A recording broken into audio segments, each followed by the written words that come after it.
Service. Today we present to you poverty from the multidimensional perspective for the period 2024 quarter 1 to 2025 quarter 3. To do the presentation is the government statistician Dr.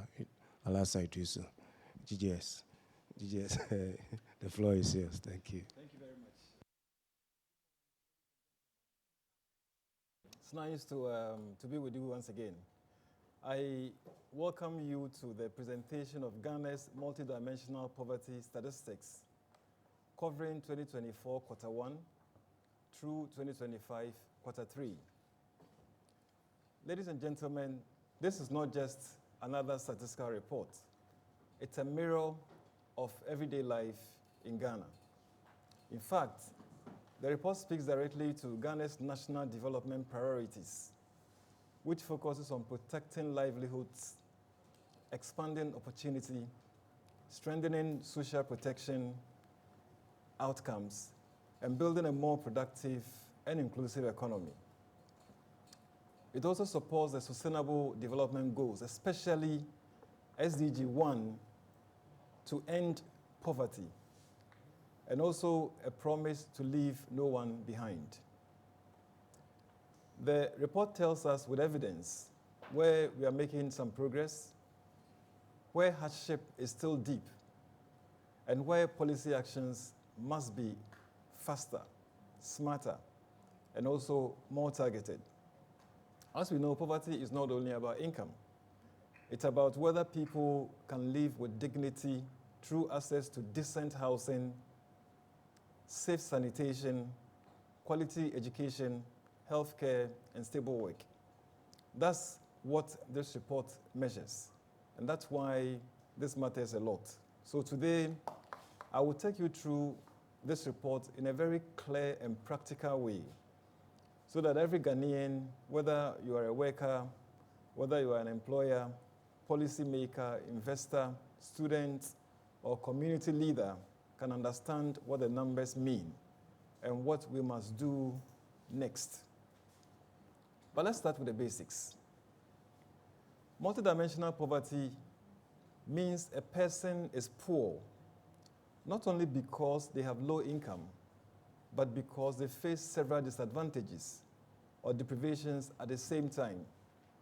For example, imagine a household that has no decent toilet, uses unsafe water, cannot afford health insurance, has children missing in school, or children missing school, let me put it like that, and no one has stable work in that household.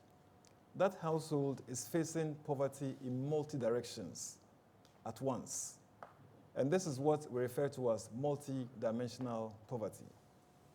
So Ghana's multi-dimensional poverty index is actually built around 4 key dimensions. And the dimensions are living conditions, health, education, and employment. And across these 4 dimensions, we have 13 indicators, or what we call deprivations. In very simple terms, these indicators ask, are people living in safe and decent housing? Are they overcrowded? Do they have electricity? Do they have a toilet? Do they have health insurance? Are children attending school? Are people employed? This gives us a fuller picture of well-being. This is especially relevant to the 24-hour economy program because that agenda requires continuous monitoring of jobs and livelihoods, household welfare, access to basic services, and inequality across region. Now, let me explain the method that we employed in very simple terms.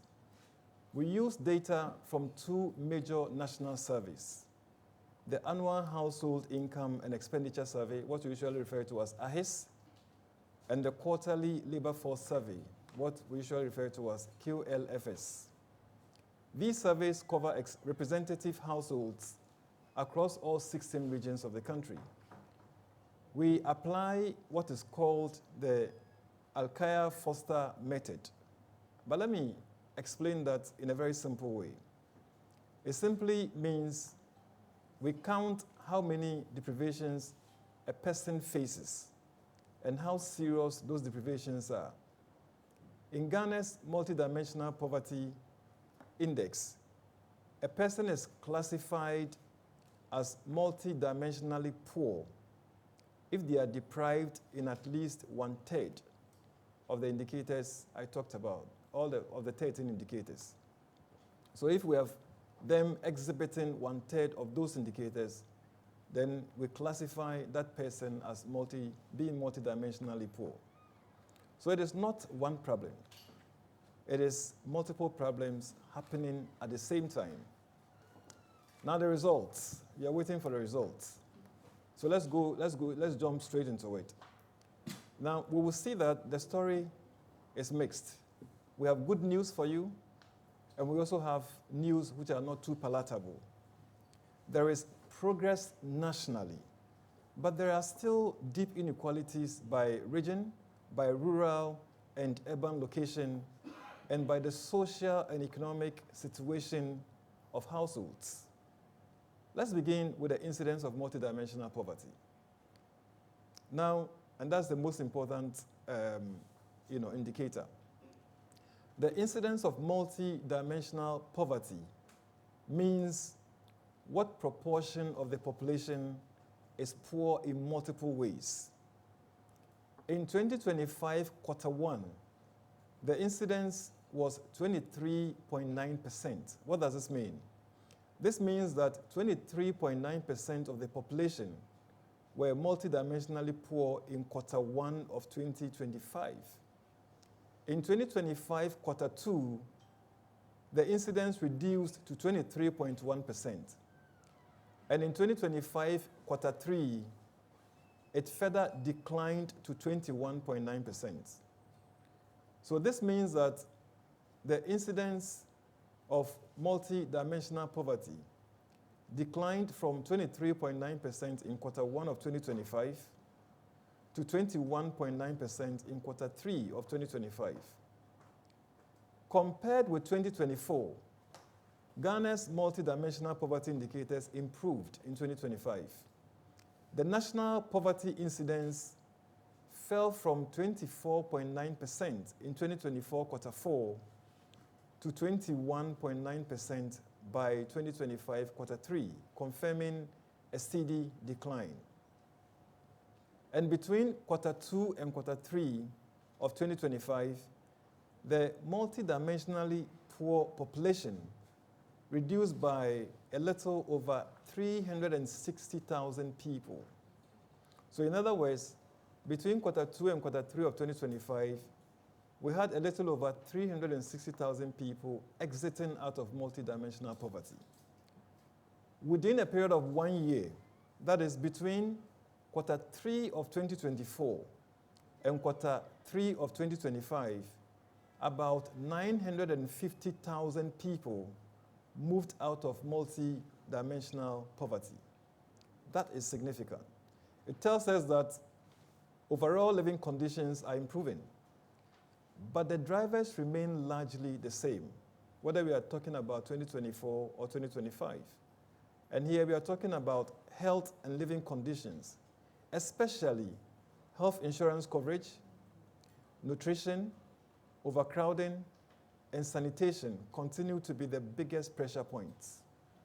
But we must not celebrate too early because progress is not evenly shared. Now let's look at the incidence by region. That's where we're able to determine whether in every region we see this progress or not. When we break it down by region, the inequality becomes very clear. In Q2 and Q3 of 2025, the Northeast and Savannah regions recorded poverty incidence of above 50%. So let's put it in context. If at the end of Q3 of 2025, we are dealing with multidimensional poverty of 21.9%, and you have two regions which are recording above 50%, that is above the national average, that's a problem.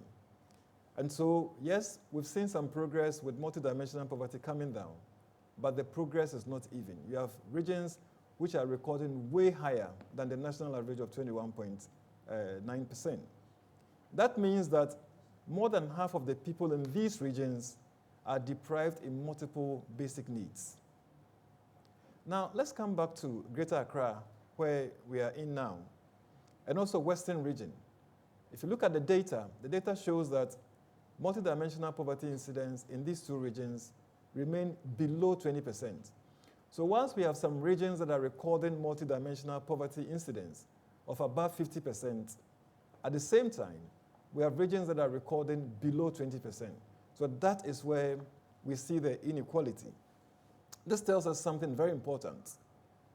It tells us that poverty in Ghana is not only about individuals, it is also about geography. Where you live can strongly shape your chances in life. And it means also that our policies must be region-specific and not one-size-fits-all.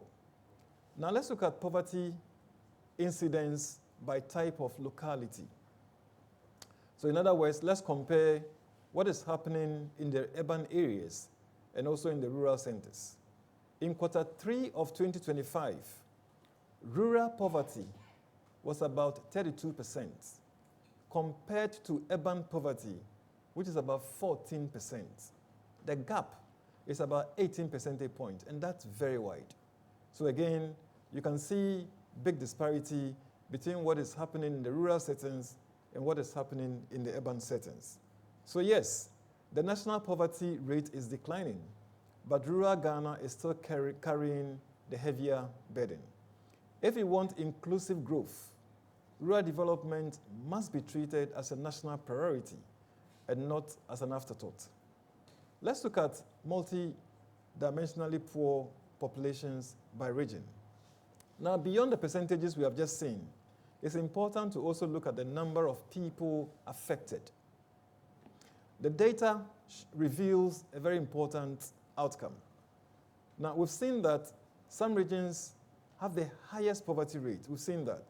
But other regions also have the highest number of poor people, even though they may have relatively lower poverty rates. And this is because those regions are usually highly populated and have concentrated deprivations. So for example, if we take Q3 2025, Ashanti and Eastern regions, which recorded poverty rates around the national average, each recorded over 1 million multidimensionally poor persons. And you see that the over 1 million is extreme. When others are recording 250,000, etc., we have Ashanti region and Eastern region recording over 1 million. Meanwhile, the Ashanti region is one of the regions that recorded the lower poverty rates. So if you are dealing with poverty or you are trying to address poverty issues, you need to balance two things. First, you need to look at those with high incidence. That's the regions that have high incidence. And secondly, you need to look at high population burden regions so that your solution or the solution that we would be implementing will be all-encompassing. That is how we target efficiently. Now let's look at contributions of the key dimensions to poverty. Earlier, I had mentioned that there are 4 key dimensions. Here we are talking about health, we are talking about living conditions, we are talking about education, and we are talking about employment. And when we say contribution to poverty, we are looking at which of these factors drive poverty the most. That's what we mean by contribution. The multidimensional poverty index, as I said, has these 4 outcomes. In Q3 of 2025, health contributed the largest share to multidimensional poverty at 40.9%, followed by living conditions at 33.8%, followed by education at 13%, and employment at 12.3%. So even though in each of these dimensions, we weighted them equally, but in terms of contributions to poverty, we are seeing that the one that contributes the most to poverty are the deprivations that are related to health, followed by what? Living conditions, followed by education, and then employment. So each dimension, as I said, has a number of indicators or deprivations. Indicators or deprivations are the specific problems households face. So just to give you a flavor of it, if you take the health indicators, for example, we are talking about, the health dimension, for example, we are talking about indicators that include nutrition and then also health insurance. If you take living conditions as a dimension, the indicators there include sanitation, electricity, water, housing quality, overcrowding, cooking fuel, and assets. And if you take education as a dimension, we are looking at school attendance, years of schooling or school attainment, and then we are looking at schooling lag. And then the employment dimension has only one indicator, which is employed. It is important to know that the indicators that are contributing the most to poverty, if one is addressing poverty, are the ones that you should be looking at, so that once you address them, then their contribution to poverty then reduces. The data show that if we improve living conditions and we improve health access, poverty will fall faster. And in fact, it's very clear from the data. Now, if you have health alone contributing about 40.9% to poverty, and living conditions alone contributing about 34% to poverty, then the two combined, you have about 34% and 40%, over 70% are from these two indicators. And so when you are tackling poverty, it means that in Ghana here, you have to look at the health indicators and the living conditions indicators. That doesn't mean that the other deprivations or indicators under the other dimensions, namely education and employment, should not be considered. Now let's look at contributions of the various indicators to multidimensional poverty. In quarter 3 of 2025, two indicators stood out very strongly. First, health insurance deprivation, affecting 26.5% of multidimensionally poor people in Ghana. Secondly, nutrition deprivation, which is affecting 14.4% of the multidimensionally poor, although it dropped from 20.3% in quarter 2 of 2025. If you look at employment deprivation, we saw an increase from 9.7% in quarter 2 of 2025 to 12.3% in quarter 3, alongside school attendance deprivation and overcrowding, signaling growing pressures outside the health dimension. So a major part of the poverty in Ghana is still about basic dignity. Access to health protection, access to good food, employment, and decent sanitation are very important indicators we must watch. Note that poverty traps households in many ways. In fact, if you do not have a toilet, your health suffers. If you do not have health insurance, sickness becomes financial shock. When sickness hits, work suffers. And when work suffers, children's schooling suffers. So it's an iterative combination of deprivations that really hits households very, very hard if you don't address one or two or more of these deprivations. Now let's look at household headship and how that affects poverty in Ghana. In quarter 3 of 2025, poverty among male-headed households was 21.9%, down from 23.6% in quarter 2. Female-headed households was 22%. So in other words, it's almost the same as the male-headed households, because 21.9% and 22% are almost the same. So the difference is very, very small. But what it tells us is that poverty remains persistent across both groups, and female-headed households may face vulnerabilities that require targeted support, especially in employment and income security. Now, education also shows one of the strongest patterns in this report. In quarter 3 of 2025, the data shows that households whose heads had no formal education had poverty incidence of 38.5%. Again, the way you should visualize this is to compare it to the national average.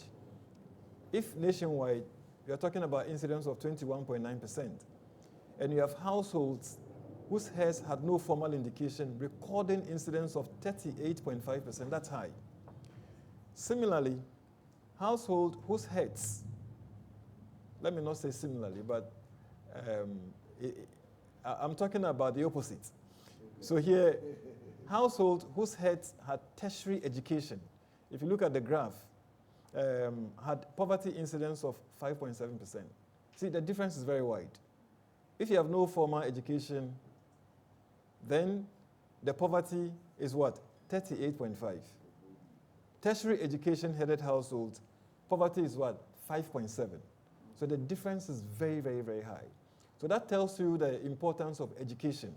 And it's not just about tertiary. I mean, if you look in the data, you will see that even post-secondary education, they record lower poverty rates, 12.9%. Even if you take secondary education, lower poverty rate, 13.1%. So the question, so the outcome here is telling us that education really matters for poverty reduction. So basically, the gap you are seeing is very, very huge. So what does that mean? It means that education is not just a certificate. So when we are taking you to school, it's not just to go and get a certificate, but it's actually what? Protection. So that's a very, very important thing to note. Education increases your chances of stable work. It improves health choices. It improves household decision making. And it also breaks intergenerational poverty, as the data is showing.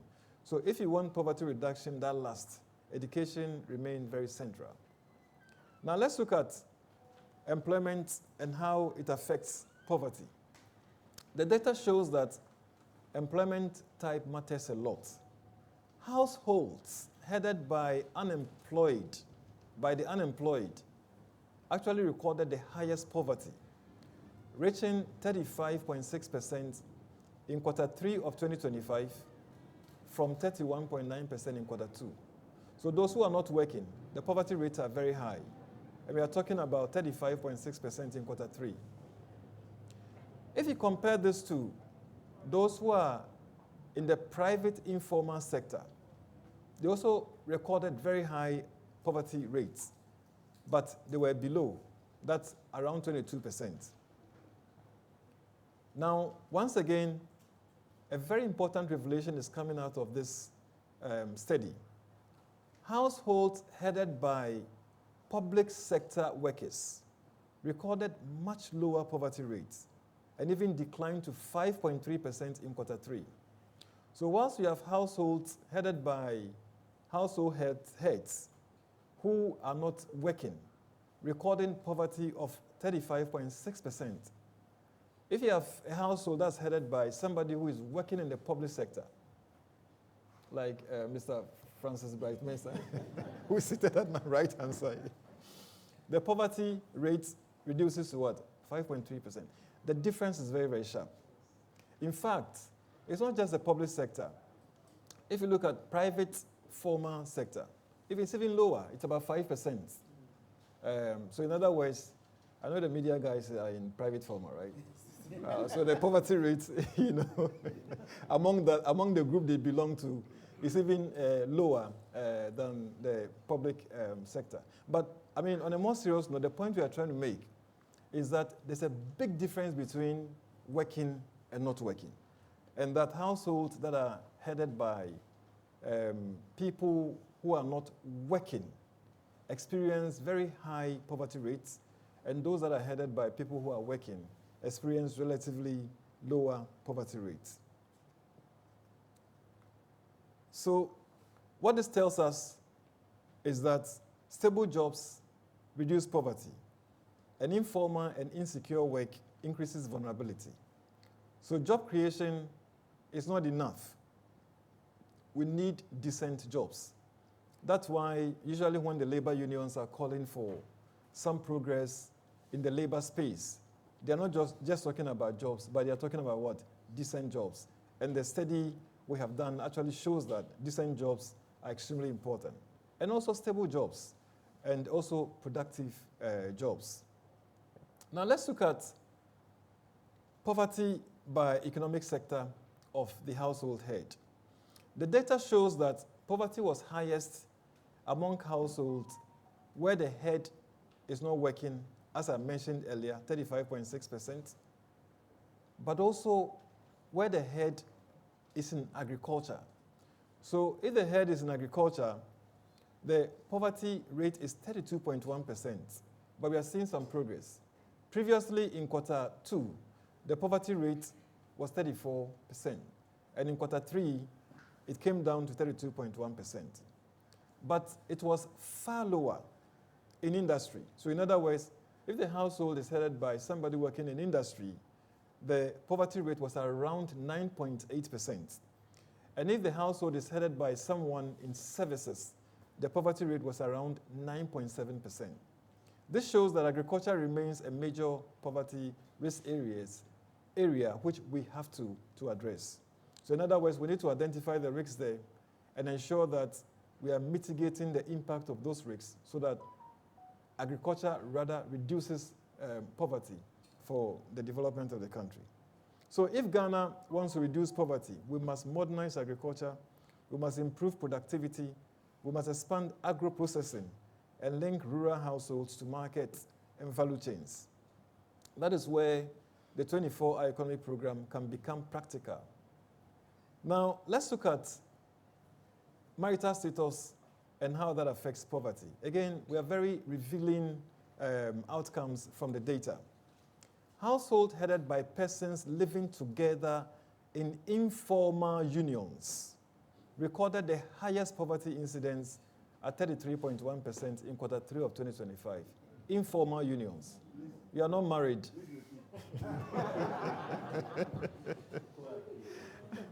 So, I repeat again. So households headed by persons living together in informal unions recorded the highest poverty incidence at 33.1% in quarter 3 of 2025. So informal means you are not married, you are living together as couple. I mean, you haven't done the traditional stuff, or you haven't gone to, you haven't officially cemented your marriage in official circles. So those households headed by people like that, the poverty incidence is very, very high. Now, households headed by divorced persons recorded very low poverty incidence rates at 15.8%. That is not to say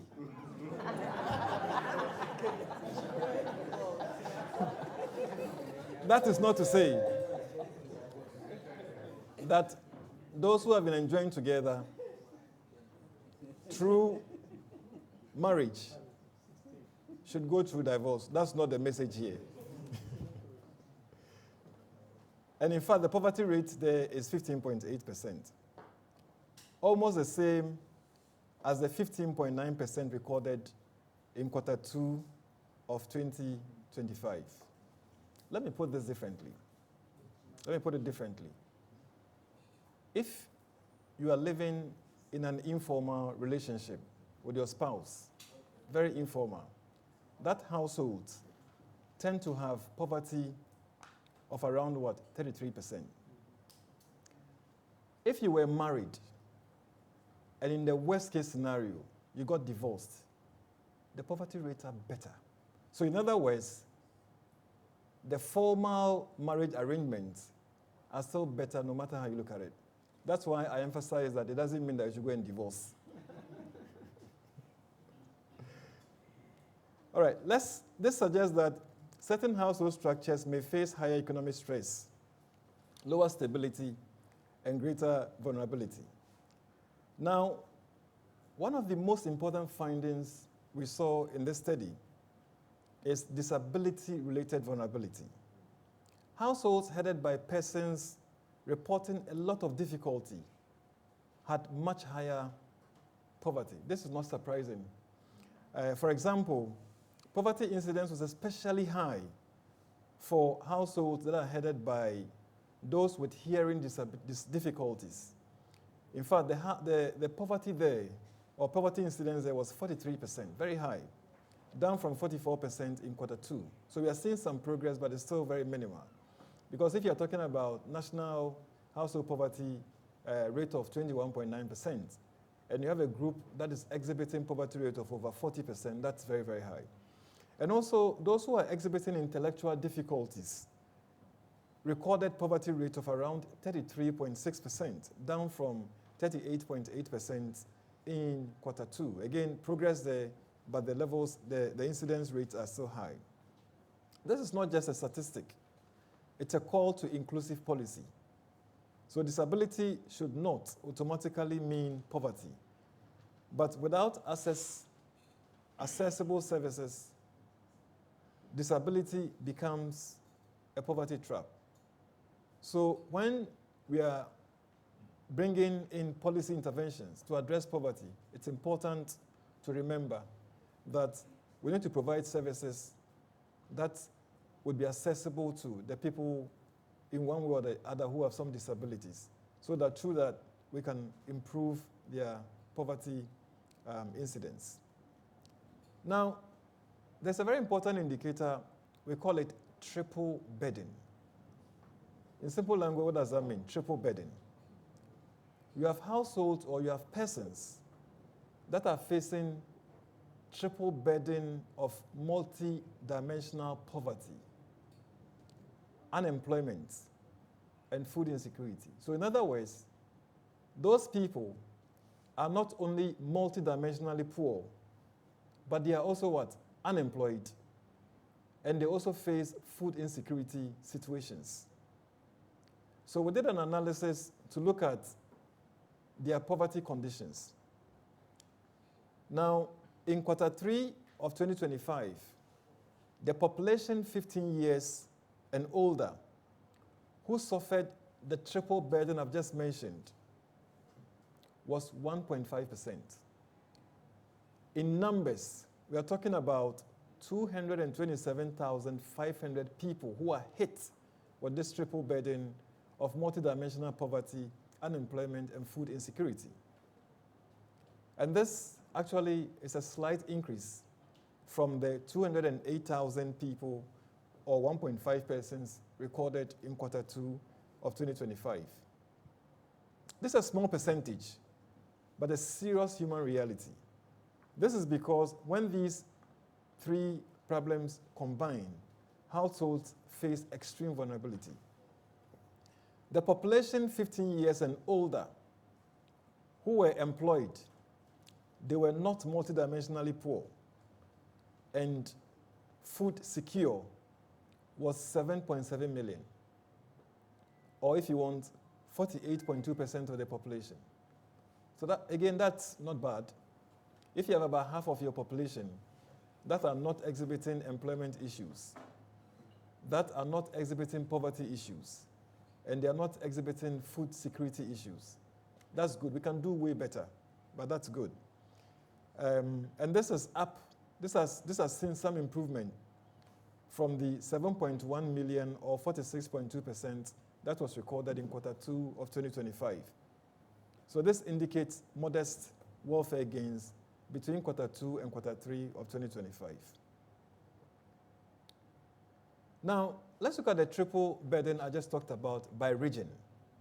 Now, if you look at the data in Q3 of 2025, triple burden was most concentrated in Greater Accra, with about 53,700 people being hit by this triple burden, followed by Ashanti region with about 37,700 people, and then Central region, also about 37,000 people. Together, these three regions account for about 57% of the triple burden population. Now, the Oti region has the least number of triple burdened population of about 1,100, roughly. This reminds us that Extreme vulnerability is not only rural. Urban hardship is real as well, especially linked to unemployment and food insecurity.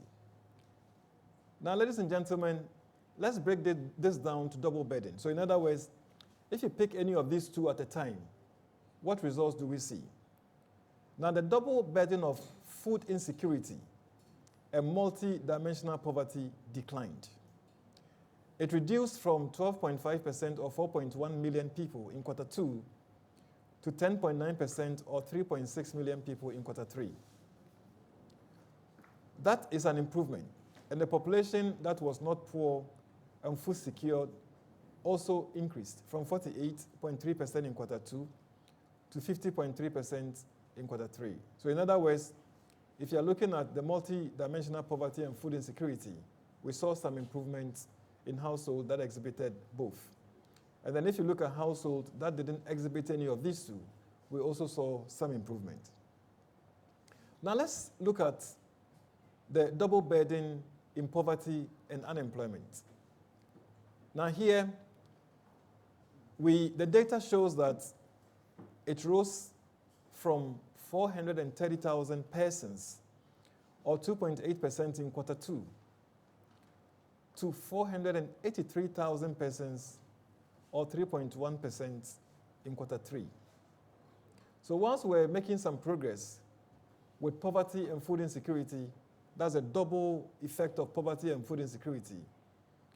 The double effect of poverty and unemployment worsened between the two quarters, with about 430,000 persons exhibiting both in quarter 2,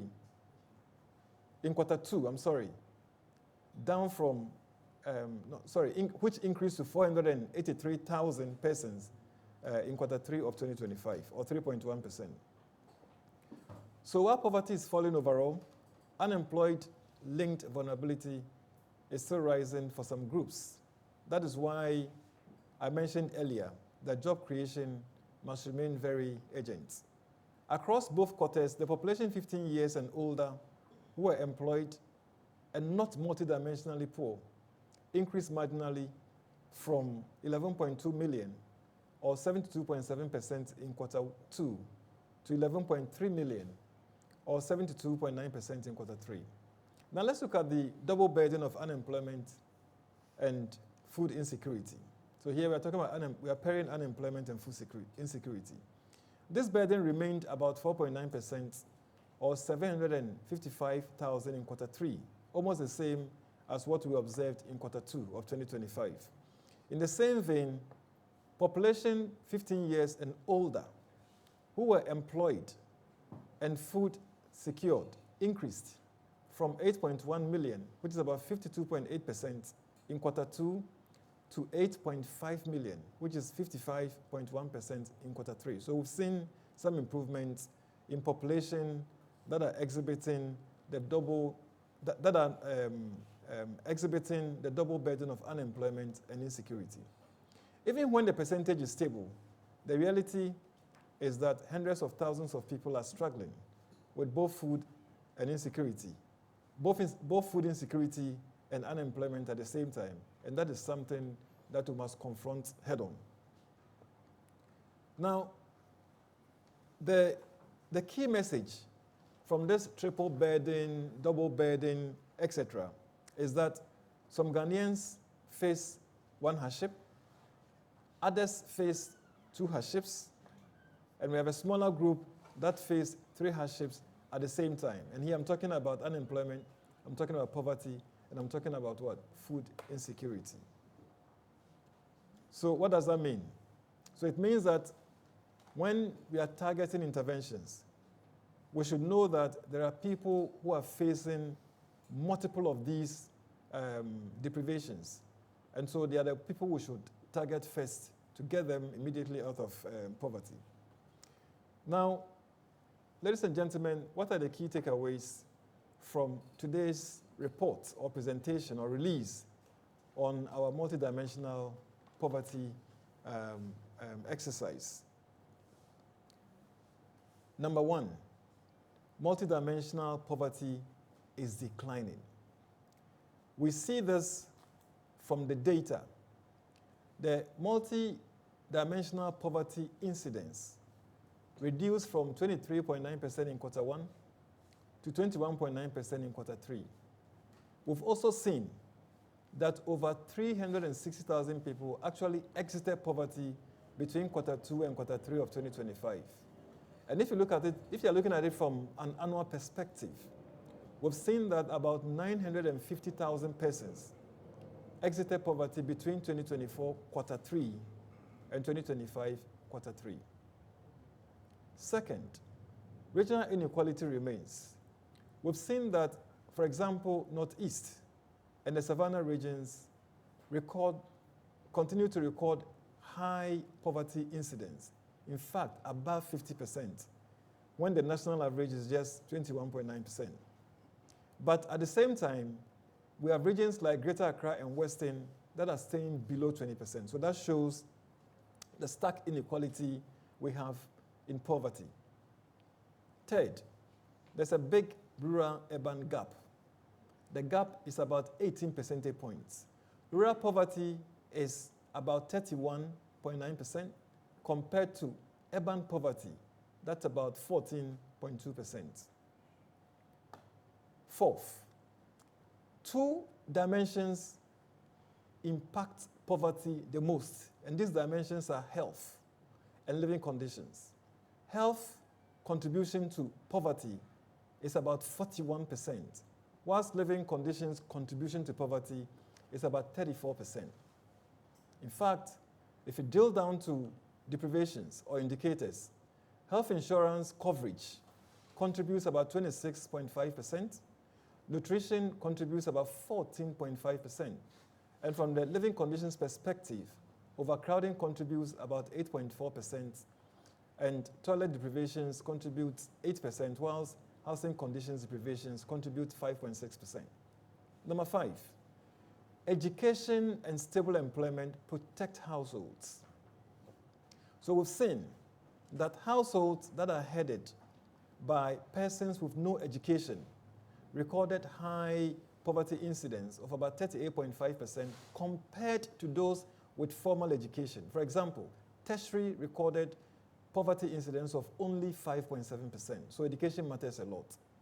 So the same employment matters.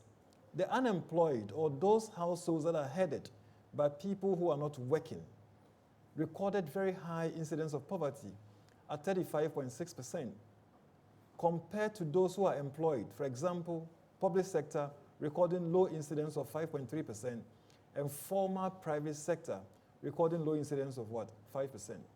Number 6, vulnerable groups remain disproportionately affected. This includes persons with disabilities, we saw that, households and informal unions, we saw that, female-headed households in certain employment vulnerabilities, and households in high poverty regions. We have to deal with these variations or these disparities. Number 7, but not the least, triple burden of unemployment, poverty, and food security. Population increased slightly between quarter 2 and quarter 3 of 2025. In fact, in quarter 2 of 2025, we had about 1.4%, or 208,000 persons, 15 years and above, who suffered that triple burden of unemployment, poverty, and food insecurity.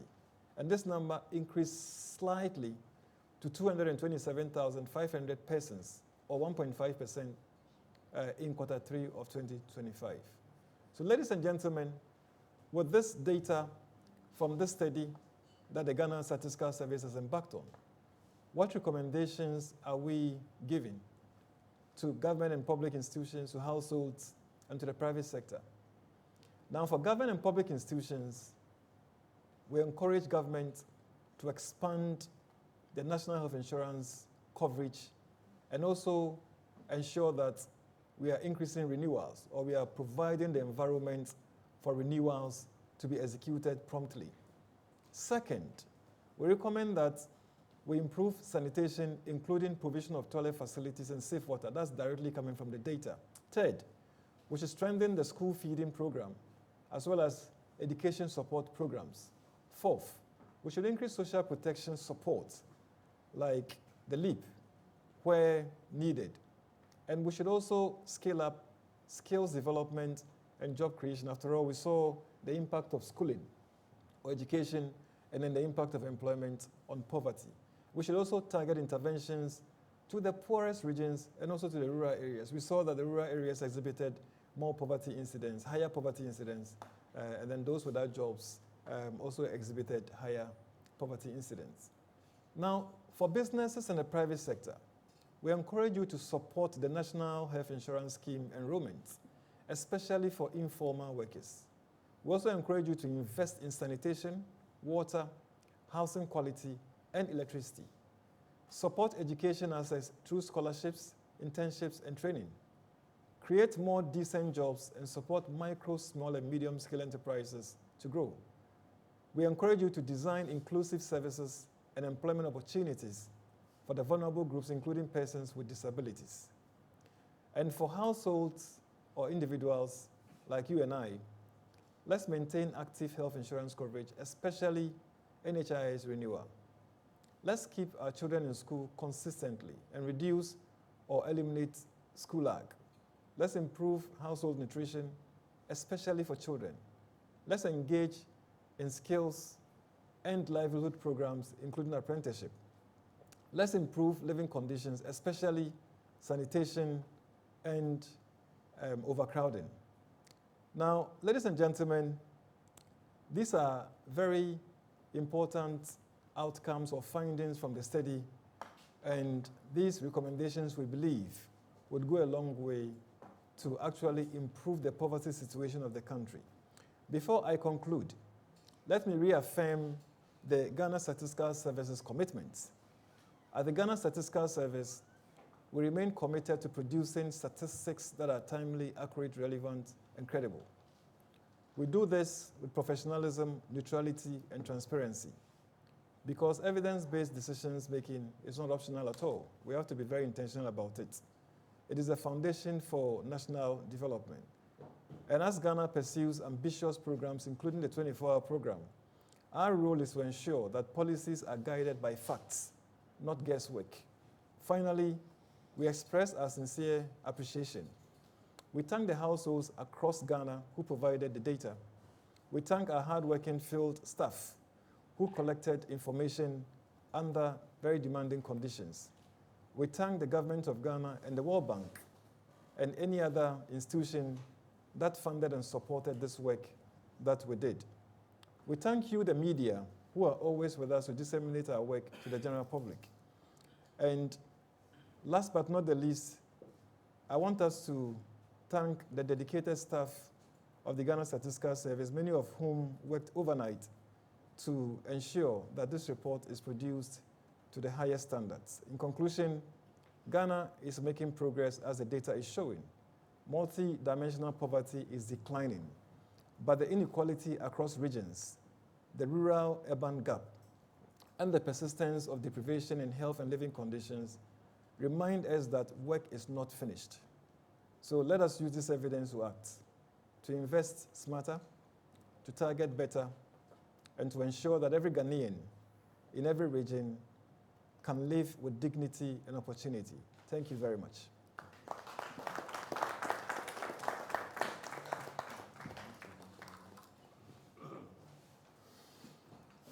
Thank you, Dr. Alhassan, for the excellent presentation. Ladies and gentlemen, the multidimensional poverty situation in Ghana for 2025, quarter 2 and 3, have been presented. We want to give room for any question that you might have or any clarification that you have. So if you have a question, please pass the mic around to those who've raised their hands.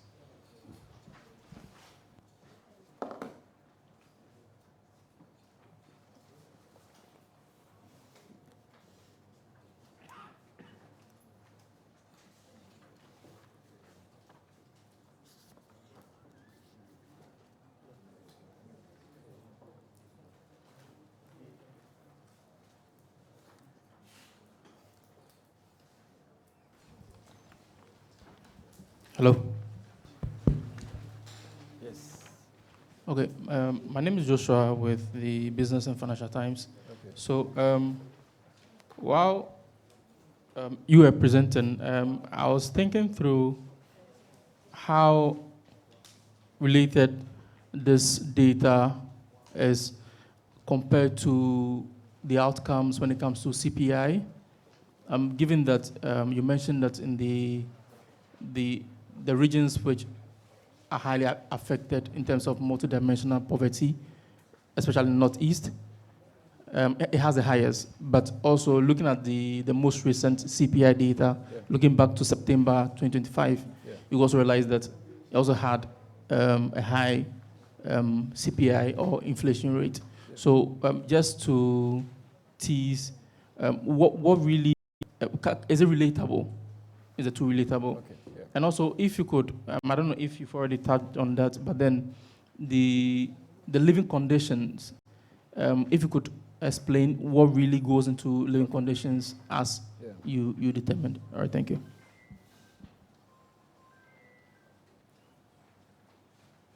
Okay. Okay, Doc, good morning. Good morning. Francis Sudegan, News Agency. Yeah.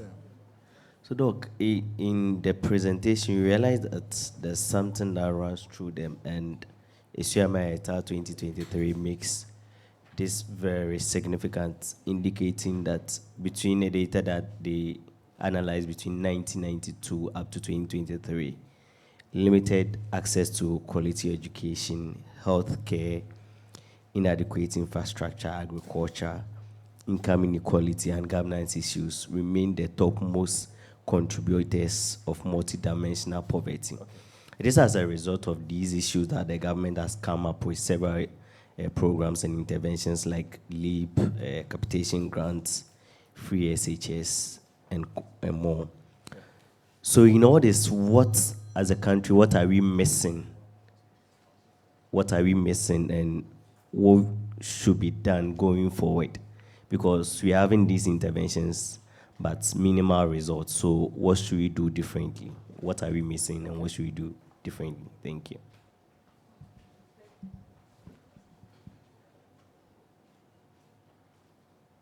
All right. Let's take some more. Okay. So thank you very much. I would like to start with the recommendation area. And I think both the private and government sector may listen to you by monitoring, especially the government. I wish to know how you intend to educate or your recommendation get to the individual, maybe at a local level, to improve or maintain or carry on some of the recommendations that you made. But looking at the figures, it means that are we driving or poverty? Is this something that we can record below 1, or can we record 0% in terms of poverty? Yes, because when you look at the trend, both workers and non-workers are also recording some level of poverty, meaning that one of us has been affected somehow, some way. So can we, and I want to be sure, I want to find out if compare Ghana data to other countries, and see whether Ghana is actually in tandem with what others are doing. Last but not the least is that I'm just surprised how, for instance, Western region and Greater Accra, for instance, will be matching boot by boot, like recording almost 20% of poverty level. Because looking at Greater Accra, we know Greater Accra, we have some areas that are a little bit poor in terms of roads and the rest. But how come Greater Accra be struggling with Western region? If you are to say Western region, perhaps may not be the poorest region, but then comparing that to Greater Accra. So I'm just wondering how the two are trying to maintain the same level of poverty. Okay. Kingsley, Ghanaian Times. So thank you, DG, for the good work. I want to find out overall what are the drivers driving the MPI down. 2, what is accounting for the poverty in Ashanti and Eastern, even though the two regions are very rich? Is it that because those regions are agriculture and Galamsey is affecting the farmers over there? Another question. What is driving the poverty rate in Ashanti and Eastern, even though those regions are very they are not poor. Okay. Another question. Okay. Can you also share with us the poverty incidence among those in formal education, those in tertiary education but are not employed, and those uneducated but skilled? Formal education. Yeah, those who have tertiary education. But not employed. But okay. not employed. Okay, and then. But those uneducated, but they are skilled, they are masons, they are carpenters, they are steel benders. Okay, so uneducated but employed. Yes. That's the point you're making. Yes. Okay, yeah. Okay, and Yeah. then if you can also share with us those in formal unions, Yes. you didn't give us the poverty incidence. Formal union. Yeah, you gave the other two, but Okay. if you can share. Okay, thank you. Okay.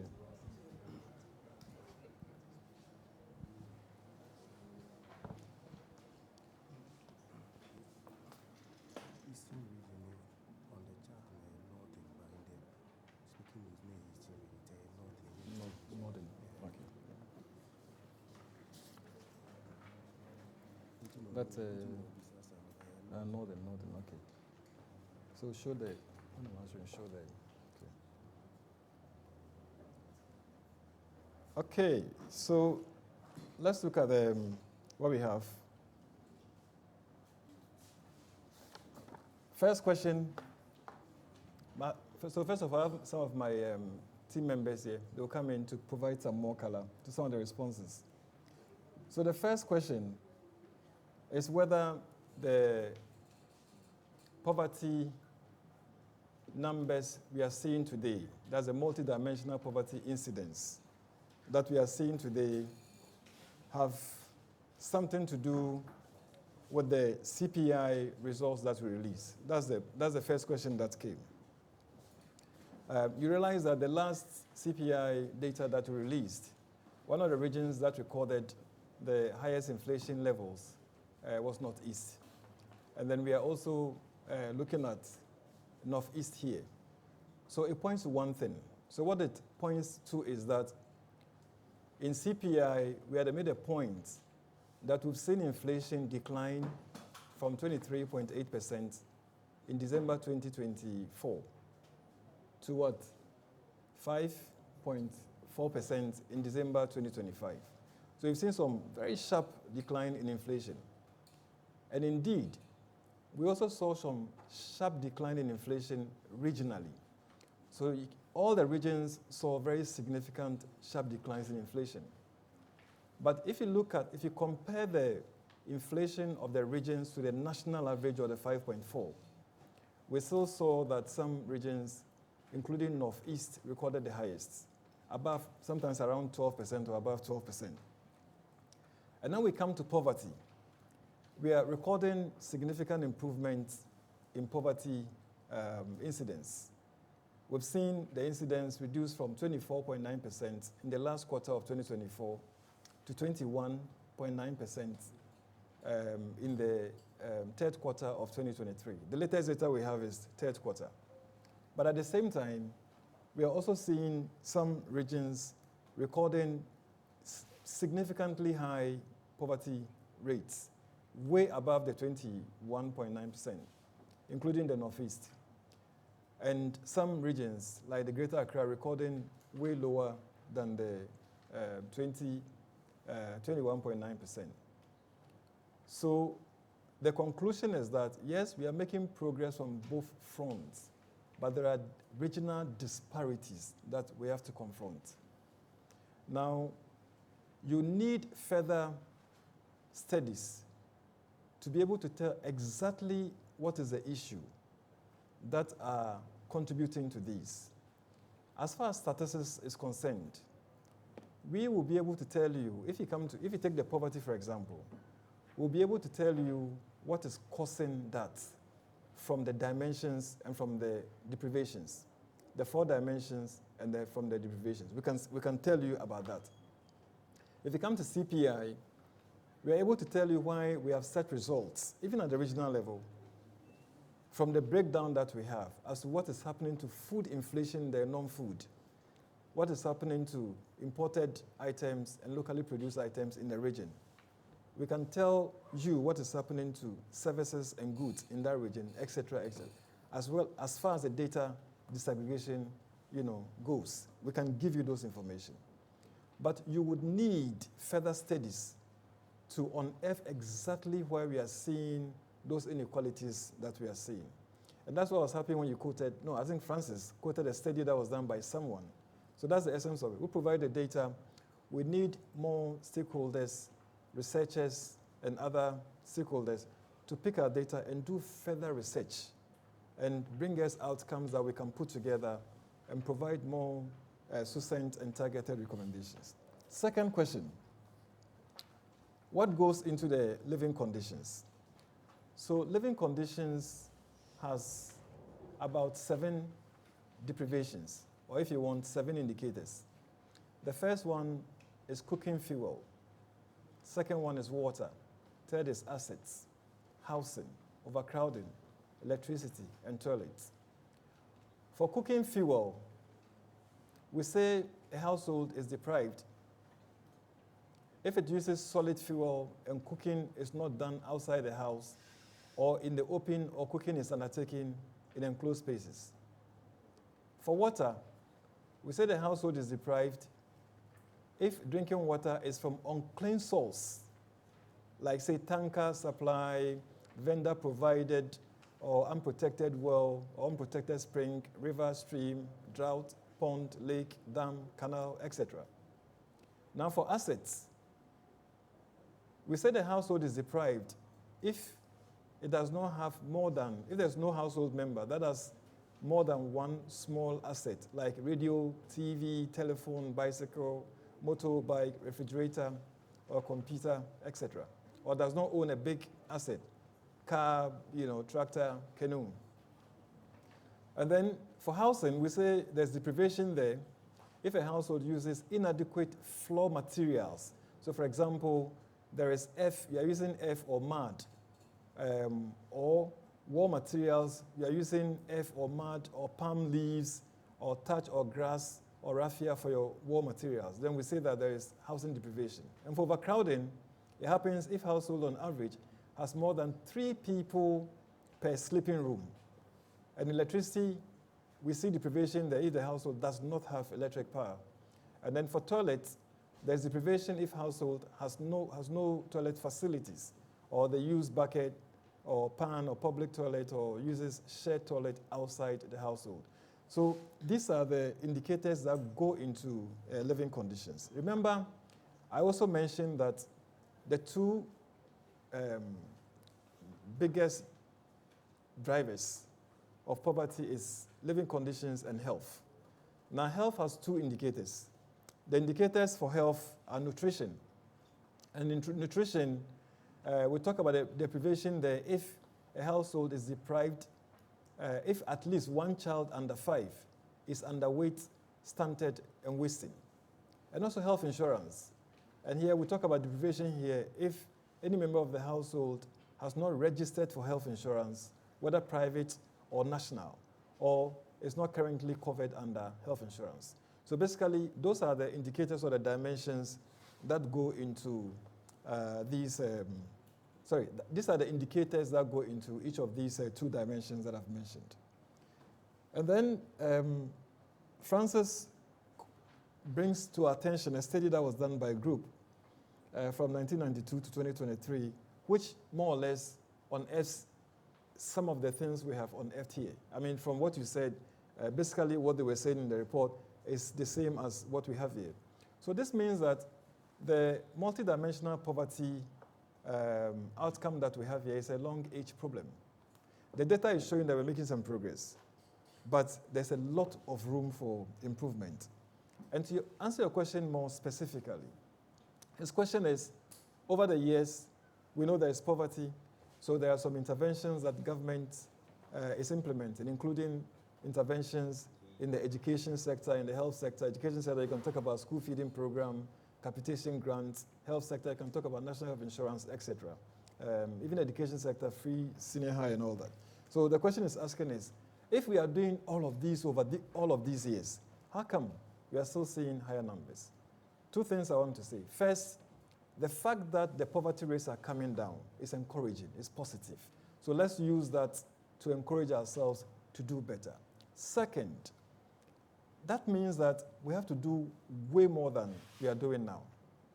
That means that data is becoming more important than it was yesterday, because resources are very scarce, and so interventions must be very well targeted. You can't do that well-targeted inflation if you don't have the data telling you exactly what are the dimensions that are contributing the most to poverty. Now we have the data. Now we know that national health insurance coverage is the one that is hitting the most.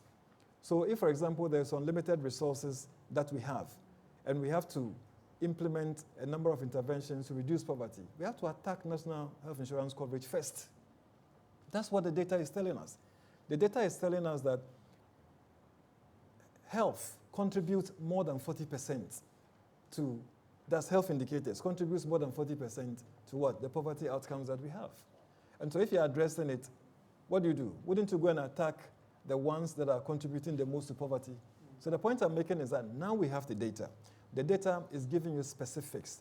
The data is telling you exactly what the contributors are. The data is telling you exactly where progress is being made.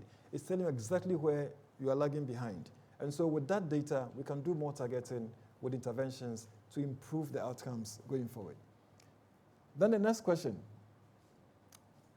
recommendation, and that's you ask about how we sensitize the ordinary people.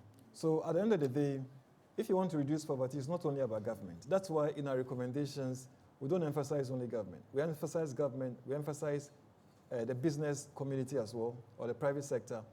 And we also emphasize individuals and households. The reason we do that is that we have to tackle poverty from all of these angles so that we'll be able to have the biggest impact. And so we need to, if households have a role to play, then they need to be sensitized. So for example, we've done this work. We are doing the sensitization in English now. Fortunately, I can understand a bit of Twi. I'm sure my media friends who are the local language ones will corner me here to do some Twi. I'll do that. And then we have a group of our team members who usually after every release, they go out there to do some dissemination in local languages that we can. Maybe, I mean, your question is important. Maybe what we should do going forward is that we have to invest some more resources in reaching out to people in more local languages, because currently what we do is to use the local languages that we can do. But I think we have to be more focused, more targeted, more intentional, and use more resources to sensitize people in different languages so that the reach of the outcome of the of this work extends to as many people as possible. So this means that we are calling on all key stakeholders, including government, development partners, and any other institutions that wishes to help, to come to the aid of the Ghana Statistical Service so we can have more resources to do more work to impact on development for the country. That's how I like to take that. Then the fifth question is, can there ever be zero poverty? That's the question you ask. Theoretically, yes. I mean, if everybody else, how do we define multidimensional poverty? We said if you exhibit a third or more of the indicators, then there's multidimensional poverty. So in other words, if there's a situation where we don't have that, a situation where you have everybody in the country exhibiting less than a third, then then the multidimensional poverty is zero. You get the point I'm making? Because the only time we say you are multidimensionally poor is if you exhibit a third of the 13 indicators. A third. So if you exhibit less than that, it means it will be zero, right? So it means that theoretically, yes, it can be zero. Or in principle, it can be zero. But it's practically very, very difficult for a developing country like Ghana to say that your multidimensional poverty is what? Is zero. We are striving towards that perfection. What we should do is to continue to implement programs and interventions to reduce the poverty rates very fast so that we're able to achieve that SDG 1 goal of ending poverty by extreme poverty by 2030, exactly. And then there's a question with regards to Western region and Greater Accra. I don't remember the question very well. Yeah. Okay. Yeah. Yeah. Yeah. Within the range of 20%. Okay, all right, yeah. No, how come Western region and Greater Accra within the range of, so Francis, if you could go to the regional. Okay, so more specifically, if you look at the data, you would see that Greater Accra is actually around 9%, between 8 to 9%, more specifically. So it's lower. And then if you take Western region, the data, where's Western region? Yes, the data is showing around 20%, right? In fact, between around, let's say 18%. Now, the point I was trying to make there by saying that if you take the two regions, they are under 20%, was that we took two regions, which is Northeast, right? And which other region? That's Northeast, and then Savannah. And they were about 50%. So because the national average is around 21.9%, I was looking for two regions that had below 20%. It doesn't mean that both of them had 20%. So that's why I picked on those two with the lowest. In fact, Greater Accra is way much lower. That's single digit, right? And then Western region is double digit, but around 18 or 19% thereabout. So they are not the same. Okay. And then what are the drivers of multidimensional poverty? So Francis, so let's stay here. So here, I'd mentioned it. But we can look at the drivers from two perspectives. We can look at the drivers from the perspective of the dimensions. And I said there are 4 dimensions. We have health, living conditions, education, and what? Employment. Those are the 4 dimensions. Of the 4 dimensions, the dimension that contributed the most to poverty was health. And it contributed 41% to poverty, followed by living conditions that contributed 34% to poverty. So if you ask me, what are the drivers of poverty, multidimensional poverty, I will say health and what? Living conditions. And if you further ask me, if you take health, what are the deprivations there that contributed to poverty the most? Then I would then say that if you take living conditions, we are dealing with insurance. We are dealing, health insurance, yes. And then you are dealing with what? Nutrition, right? You are dealing with, what else do we have there? So basically, health insurance and nutrition. And then if I take living conditions, I'm dealing with toilets. Is there 8%? You can see that. I'm dealing with what? Overcrowding. I'm dealing with nutrition. I've already mentioned nutrition, right? Yeah. You know. So those are the indicators that are contributing the most. So what you do is that you just go to this table, then pick the ones with the highest contributions, and when you are bringing in interventions to reduce poverty, then you're able to tell which one would have the most impact on what? On poverty based on the data. Then there was a question on what is driving Ashanti and Eastern region. I had mentioned, if you take Ashanti region, what's the poverty rate there? The poverty rate is lower, isn't it? But if you look at the number of people who are poor, it was beyond what? 1 million, right? And then you took Eastern, the number of people, is it Eastern we mentioned? No, what's the other one? Northern, exactly. If you take Northern, yes, so I actually meant Northern. If you take Northern, the number of people who recorded poverty, were beyond what? The same 1 million, exactly. So the point we are making here is that even though you have some regions that record lower poverty incidence, but when it comes to the numbers, they're recording what? Higher poverty numbers. So when you are targeting or you're addressing poverty issues, don't only look at those with high incidence, but also look at where the number of people who are poor are high. So that's the point where I was trying to make there. So please, it's northern rather than. Sorry? Yes. Yeah. Let me explain that again. So I'm saying that when we did the regional analysis, we realized that there were some regions that recorded very low poverty rates. Among them were Greater Accra. You remember we cited Greater Accra, right? And then we also cited what? Western, for example. And we cited Bono. If you take Bono too, so all of those are, where is Northern? Where is Northern? Northern is what?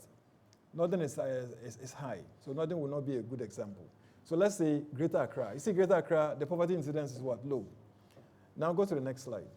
And then what? Sorry. And then Ashanti. What's Ashanti's number? No, go to the poverty rate, yes. So Ashanti is what? Around 20-something. So let's say around the national average. Now let's go to the number, the head count. If you come to the head count, that's the number of people who are poor, right? Take Greater Accra. What do you have there? Greater Accra is what? It's about 500,000. Now take Ashanti. Ashanti is what? Over 1 million. That's 1.2. And then what's the other one? The other one that's high, that's Western. If you take Western, over another 1 million. So the point you're making is, if you're addressing poverty, yes, go and look at the regions that have the highest poverty rates to address poverty. In other words, poverty incidence. But if you remain only there, you won't address the poverty well. There are also regions that may be recording low poverty incidence, but the number of people who are poor are high. Like in Greater Accra, where we have 1 million people who are poor. You understand what I mean? So yes, look at the incidence, but also look at the head count in addressing poverty. So that's the point we're trying to make there. So the question was, yes. What are the factors driving those poverty among the people in those? Okay, so like I said, I've answered it before, but I'm going to say again. So like I said, for each of the regions, we can go into them and tell you the health dimension, the living conditions, education, employment. And then when we do the disaggregation at that level, we'll be able to tell which is the most driver in those regions. I'm not able to readily tell you that because I have to refer to the data to tell you that. But it's possible. We can give you the drivers. But we can only give you the drivers from those from the perspective of the dimensions and from the perspectives of the indicators. Okay. Then we have, so you asked a very important question. And the question was, formal education. Can we be able to tell poverty about people who have formal education but are not employed? And then you also ask a question about people who they are not educated, but then they are employed. Is the data able to give us that immediately? So the quick answer to your question is that if we didn't have that permutation in our data, unfortunately, we are not able to tell you. But if we have, we can tell you. And I would have to look at the data to check if we can provide that response immediately. I'm sure my team will look at it and we'll get back to you. And then finally, formal union, marital status. So marital status, what we have here, those who are married, the data shows that those who are married, the poverty rate in Q3 2025, that's the multidimensional poverty incidence, is 16.1%. So it's low, right? And this is even an improvement from the 17.9% we recorded in Q2 of 2025. This brings me to the end of the questions, unless you have some more questions. Yeah. Yes, please. In all your presentation, you've never mentioned the central region, but then my interest in the voter region. I want to find out what how voter is faring. Okay, please, let's at go. the national level and general population. Yeah, that's my interest. Okay, good question. So we can do that. The only reason I couldn't mention all the regions is because of time, but we have data for all the regions. So let's look at the head count. Let's look at the regions. So if you take Volta region, for example, In Q3, which is a yellow box, you can look on the screen, a yellow circle, you have poverty rates of around 23% or thereabouts. 23%. That's Volta region. So in other words, you're looking at a national poverty incidence of 21.9%. Volta is slightly above the national average. And then you ask Central region, right? What affiliation do you have with Central region? I know you come from Volta region. Or your wife. All right. So Central region, we are looking at around 24%. So in fact, both Volta and Central are very close. Volta is slightly lower than Central. Yeah. Yes. Sorry? Hard questions to come first before. These ones are my curiosity. Fantastic. Okay. Yeah. When your data collectors saw that people employed in public sector have lower incidence of poverty, he said, he said people employed in the public sector have lower incidence of multidimensional poverty. Then there was one also that you mentioned, the one with the married and the divorced and the informal unions. I'm beginning to want to understand how, for instance, when it comes to the public sector workers, did they go to perhaps the big men in the public sector? Or they went to my friends, or more like those who are like me in the public sector, and the bomb blowers. How did they arrive at that? Because when you go down there, last week, Ejona was the one who was talking about the qualitative kind of thing. When you go down there, you begin to see perhaps a different picture. So how did they manage to bring out that, that data, And then the one about marriage there, it's quite intriguing, but anyway, we will take it like that.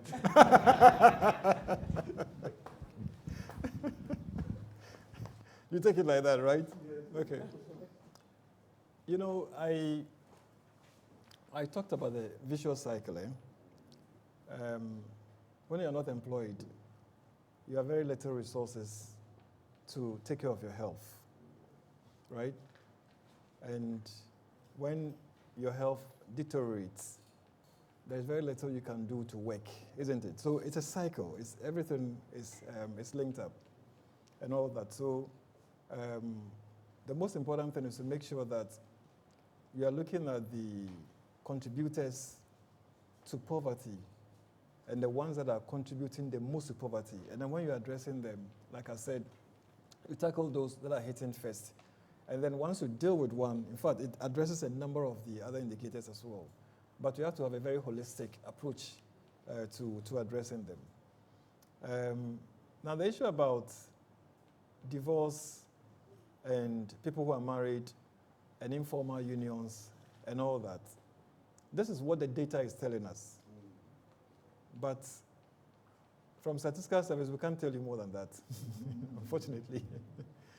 If we need to look at exactly what is causing that to happen, well, you need an additional empirical study to bring out what is happening.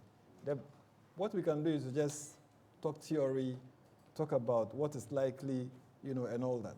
You understand what I mean? Usually when you have people who are married together, and they tend to do stuff together. This is two people who have come together, they're married. So particularly when they're employed, they put their resources together, they're able to do better things. If they have children, they're able to look after the children, etc. So with all of these interventions, it's likely to impact positively on married individuals. Now, those who are divorced, the divorce statistics, for some reason, is slightly lower than the marriage. It's very close. But you may also say that they've tested marriage. I mean, they were married before they got divorced. So all the advantages I talked about will still what? Apply. It's not like because you just divorced, all of a sudden you're becoming poor. You understand what I mean? So it's related in a sense. So it's not a bit surprising. It's not too surprising that the divorce rates are very, closely linked to the married. Now, the informal living or the informal union, I don't know why that is so. But if you're living, together without any, you see, what it means is that you're actually battling with each parent. So you see, you're living informally. You are battling to address issues that is coming from both parents because you are doing something that the Ghanaian society, doesn't support. So that's one. Secondly, also because, please, these are just guesses. I've already made a caveat that if you're expecting Ghana Statistical Service to give you reasons, we can't because the data doesn't say it. So everything else we are discussing is just a discussion. They're just guesses. So, when you are not married and you are living together, you are dealing with a lot of issues. You understand what I mean?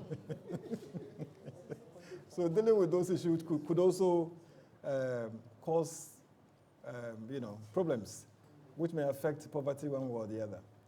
So anyway, so I think let me stop here. And then I don't want to veer into areas that the data is not supporting. Yeah. Yeah.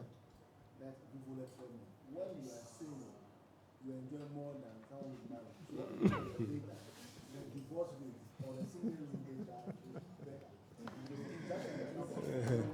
All right. We thank you. We thank you for joining us for this presentation. No, there are no questions online. So we have questions online? No. No questions online. Okay, very good. We look forward to having you again at our next release. Thank you for coming. Have a wonderful day.